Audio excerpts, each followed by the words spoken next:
Welcome into the show today.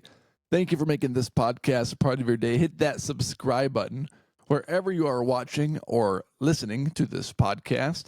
So this podcast shows up in your feed Monday through Saturday. Appreciate you all listening and for making this podcast a part of your day.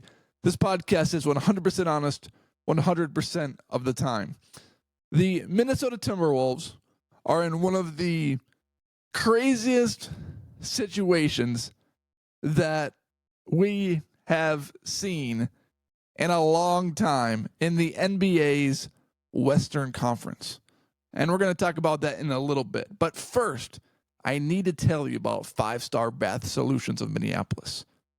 My wife and I were in the market for a full remodel of the bathroom. We needed one bad.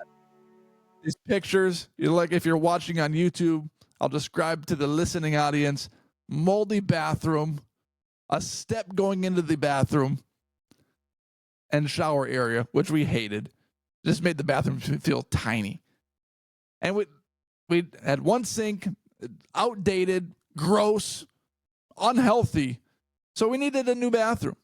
And we threw out some feelers, 4 to 6 week project. You have to hire someone else to get your mold done. We didn't want any of that. We wanted a business that could do everything at one time. So we contacted 5-Star Bath Solutions of Minneapolis, and they did it all. And not in 6 weeks. They did it in 48 hours. Our bathroom is remodeled. New floors, the step is gone, shower looks incredible, double sink vanity, updated color. And even though we invested into our bathroom, it's an investment. We get that money back when we sell the house. So contact 5-Star Bath Solutions of Minneapolis if you need a bathroom remodel. They are the best. They're convenient. They're affordable. Financial payment options are available.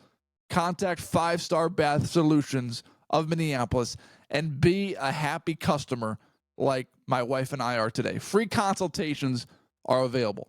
Okay, so the Timberwolves, their record right now is 46-32, which is tied with the Grizzlies, tied with the Golden State Warriors, tied with the LA Clippers, and they are a half a game behind the Denver Nuggets, who are 47-32.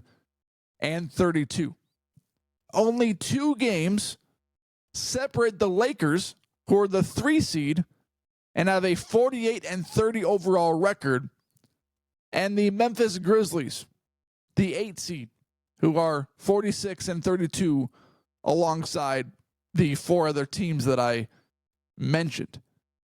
And it's a crazy run to the finish line, because the Timberwolves, as it stands right now, have 4 games to play. At Milwaukee, at Memphis, home versus Brooklyn, and home versus Utah. So they finished their season with 2 very easy, winnable games. And I should say that in quotes, because the most winnable games of the year for the Timberwolves have been the least winnable.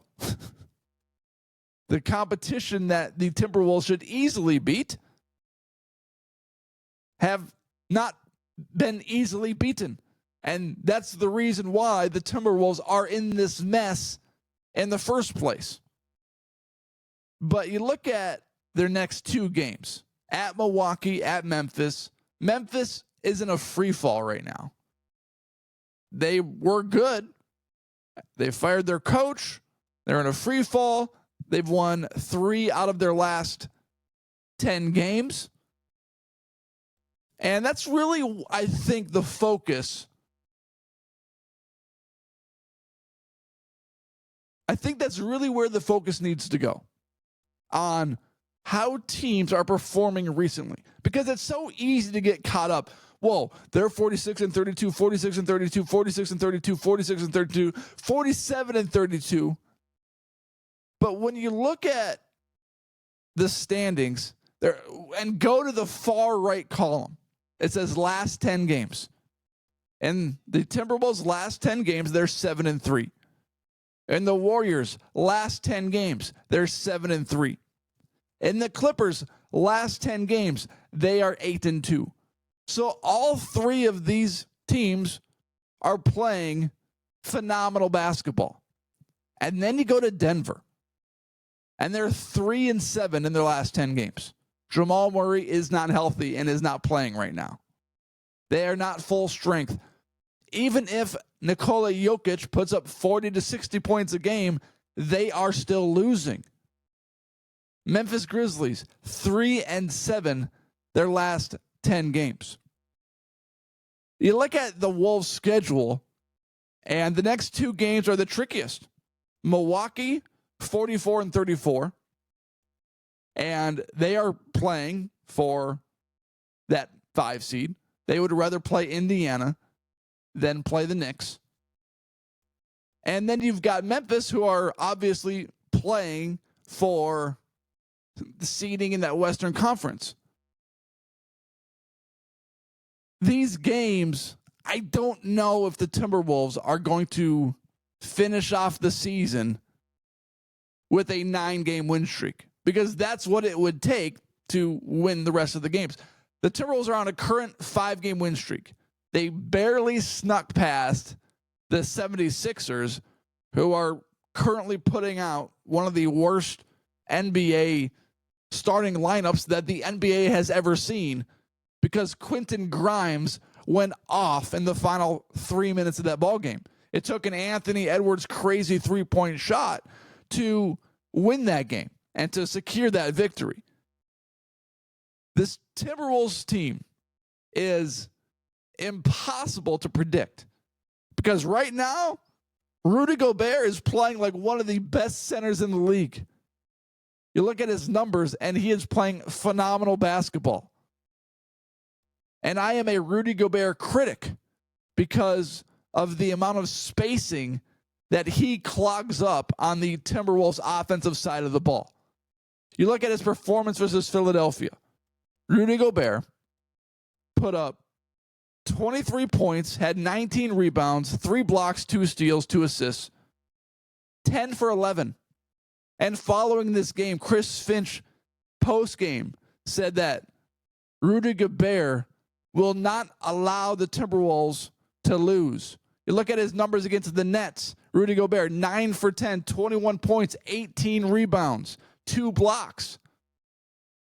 Rudy Gobert, I can't believe I'm saying this, has been stepping up for the Timberwolves in ways that we have not seen before.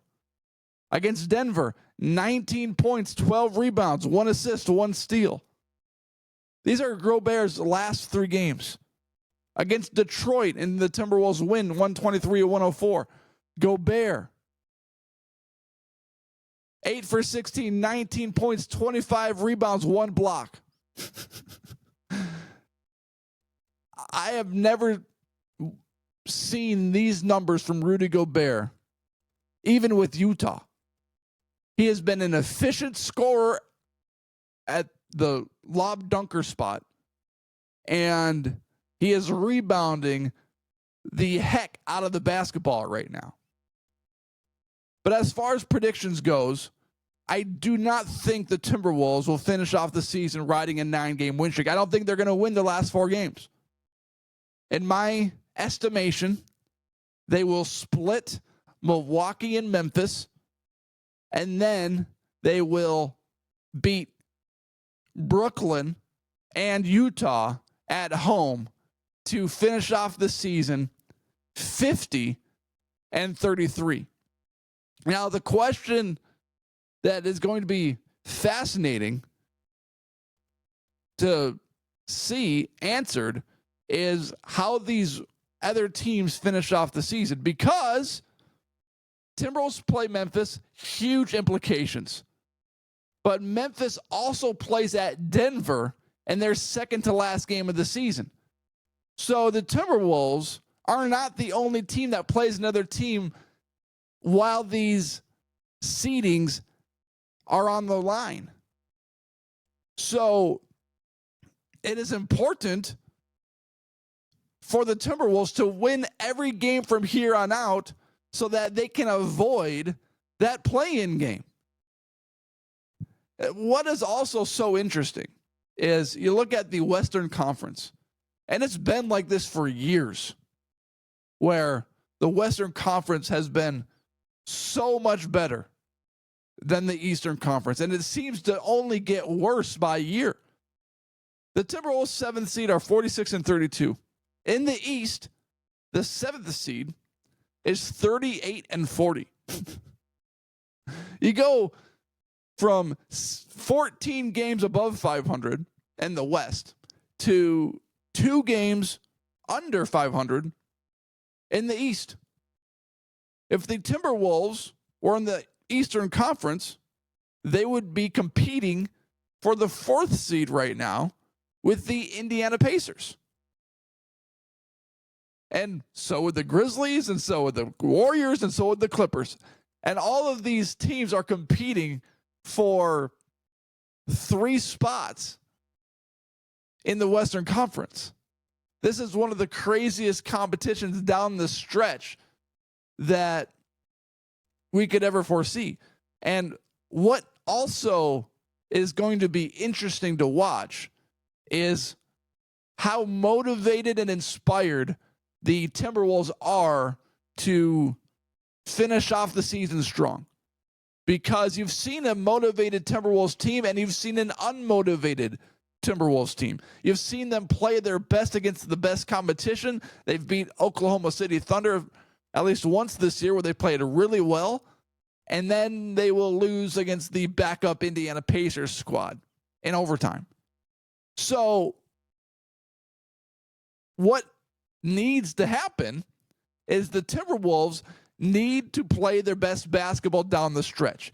And if they are not motivated or inspired to win these final games of the season, just like the Minnesota Wild should be, and like they were against their matchup yesterday, the Wild played really, really well against the Dallas Stars.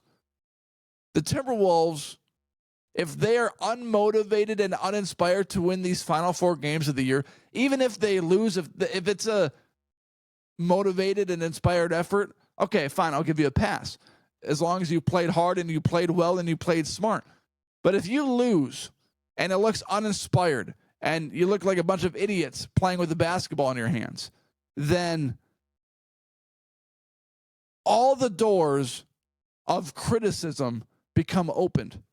And it's fair, because right now, and the players will say this, every game is a game 7 mentality, because you're in the play-in game regardless. But do you really want to be that 8th seed in the play-in that are going on the road to play Memphis, Golden State, or the LA Clippers, or the Denver Nuggets? That's not a situation you want. And the Timberwolves have a favorable schedule down the stretch. Sure, Memphis and Milwaukee can win, but they also play Utah, that is on the bottom of the league at 16-63. And then they also play Brooklyn, who are 25-53. The Timberwolves should not lose either of those 2 matchups. And if they do, it's embarrassing. So really, the regular season boils down to how the Timberwolves face off against the Milwaukee Bucks and the Memphis Grizzlies. Although not really, because the Timberwolves' worst games of the season have been against the worst teams in the league. So as easy as those games look on paper, the Timberwolves have made it very well known to everybody this season, to the fan base, to the coaches, and to themselves, that they cannot just walk into an arena and beat whoever they think that they should beat. So, fascinating run, interesting subject to talk about, and we'll be following it during this final stretch of the season. Thank you for watching this episode. Check out 5 Star Bath Solutions of Minneapolis, and thank you for making this podcast part of your day.